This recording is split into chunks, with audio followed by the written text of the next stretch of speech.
আমাৰ ৯৫ সংখ্যক শ্ৰীমন্ত শংকৰদেৱৰ যি অধিৱেশন ভাগ শ্ৰীমন্ত শংকৰদেৱ সংঘৰ আৰু লগতে আমাৰ তেজপুৰ জিলা শাখাৰ জামুগুৰি ঢলাইবিলৰ বিষ্ণুজ্যোতি সমক্ষেত্ৰত আমাৰ ইতিমধ্যে সম্পূৰ্ণ প্ৰস্তুতিৰে আমাৰ কাম কাজ আগবাঢ়ি আছে।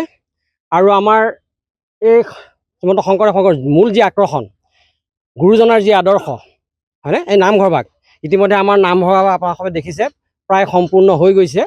ইয়াত মাত্ৰ অকণমান আমাৰ আৰু অলংকাৰ লগাবলৈ বাকী আছে আৰু লগতে অকণমান আমাৰ মজিয়া ভাগো ঠিক ঠাক কৰিবলৈ আছে। এইখিনি আমাৰ অতি সোনকালৰ ভিতৰত হ'ব। গতিকে সকলো ৰাইজে আমাৰ সহায় সহযোগিতা আগবঢ়াইছে। আমাৰ নামঘৰ সমিতিৰ যিজন লক্ষী বেজবৰুৱা তেখেত আছে সম্পাদক, আৰু আমাৰ আছে চাৰিদুৱাৰ সমষ্টিৰ সভাপতি ধুলেশ্বৰ শইকীয়া বাপ, আৰু এনেকৈ চাৰিদুৱাৰ আমাৰ নাগশংকৰ চতিয়াৰ পৰা আদি কৰি সমস্ত বাপ বান্ধৱ আমাৰ ইয়াত সমিতিত সহযোগ হৈ আছে আৰু সমস্ত ইয়াত সহযোগো কৰিছে। গতিকে তেনেদৰে আমাৰ এই নামঘৰ ভাগ ইতিমধ্যে প্ৰস্তুত হৈছেগৈ। গতিকে আমি আশা কৰিছোঁ ৰাইজৰ যি আশীৰ্বাদ সেই আশীৰ্বাদ আমি পাবৰ কাৰণে, ৰাইজৰ পদধূলি পাবৰ কাৰণে আমি অতি আগ্ৰহেৰে বাট চাই আছোঁ তেজপুৰবাসী। গতিকে প্ৰভু ভগৱন্তই আমাক কৃপা কৰক আৰু গুৰুজনাৰ আদৰ্শৰে আমি ঐক্যৰ ভাতৃত্ব বোধৰে যাতে আগবাঢ়ি যাব পাৰোঁ, তাৰে আমাৰ লক্ষ্য, তাৰে আমাৰ উদ্দেশ্য। লগতে অহা ৬, ৭, ৮ ফেব্ৰুৱাৰীত আমি সমস্ত ভক্তপ্ৰাণ ৰাইজৰ যাতে পদধূলি পাওঁ, তাৰ বাবে সমস্ত ভক্তপ্ৰাণ ৰাইজৰ আমি ভক্তিপূৰ্বক সেৱা নিবেদন কৰিলোঁ। কৃষ্ণ জয়গুৰু শংকৰ। আমি ইতিমধ্যে প্ৰায় ২ মাহমানৰ পৰা এই কামবিলাকত আমি আগবাঢ়ি গৈ আছোঁ। আজি ভালেখিনি ভকত বৈষ্ণৱ আহিছে, আন্তৰিকতাৰে ভক্তিভাৱে আহি এই অনুষ্ঠানভাগ যাতে আমি সফল কৰি তুলিব পাৰোঁ তাৰ বাবে আমি সকলোৱে আগবাঢ়ি আহিছে। প্ৰতিজন বাপ বান্ধৱ আয়ে নিজৰ নিজৰ সুবিধা অনুসৰি নিজৰ কামখিনি ইয়াত পৰিপাটি কৰি আৰম্ভ কৰিছে। আৰু ইতিমধ্যে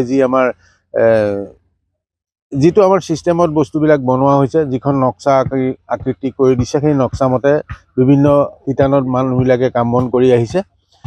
উদ্দেশ্য এটাই, আমাৰ সপোনৰ যি ৯৫ সংখ্যক অধিৱেশন ভাগ যিকোনো প্ৰকাৰ সফল কৰি তুলিব লাগে, তাৰ কাৰণে সকলো কৰিবৰ কাৰণে দিনে ৰাতিয়ে খাটি আহিছে। আৰ্থিকভাৱেও সকলোৱে সহায় সহযোগিতা আগবঢ়াইছে।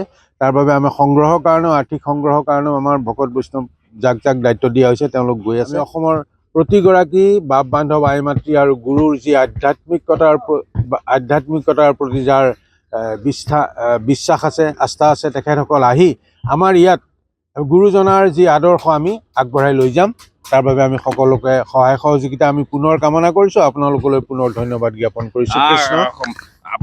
সমস্ত আইসকলক আদৰিবলৈ সম্পূৰ্ণ আমি সাজু হৈছোঁ। এতিয়া এটা দেখা পাইছোঁ যে বিভিন্ন ধৰণৰ হৰিনাম গায়ো আপোনালোকে ফূৰ্তি ফাৰ্তা কৰি আছে। এইটো যদি শুনিম আমি এই আমাৰ অধিৱেশনৰ এটা নাম আমি গাইছিলোঁ, একভাগে আকৌ গাই দিওঁ। ৯৫ সংখ্যক সংঘৰ অধিৱেশন তেজপুৰৰ আতিথ্যত হ'ব। ভকত সবাহিব, সবেও মিলিব, ল'ব সবে হৰি গুণ নাম। তেজপুৰ হ'বগৈ বৈকুণ্ঠ ধাম। ঐ তেজপুৰ হ'বগৈ বৈকুণ্ঠ ধাম।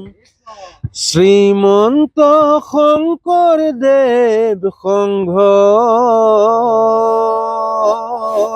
ভকতৰ হৃদি পদ্ম। এক শৰণ হৰি নাম ধৰ্ম, ভকতে পালিব গুৰুজনাৰ আদৰ্শ। জয় জয় শংকৰদেৱ সংঘ। শ্ৰীমন্ত শংকৰদেৱ সংঘ। জয় জগতগুৰু শ্ৰীমন্ত শংকৰদেৱ। জয় ৯৫ সংখ্যক অধিৱেশন।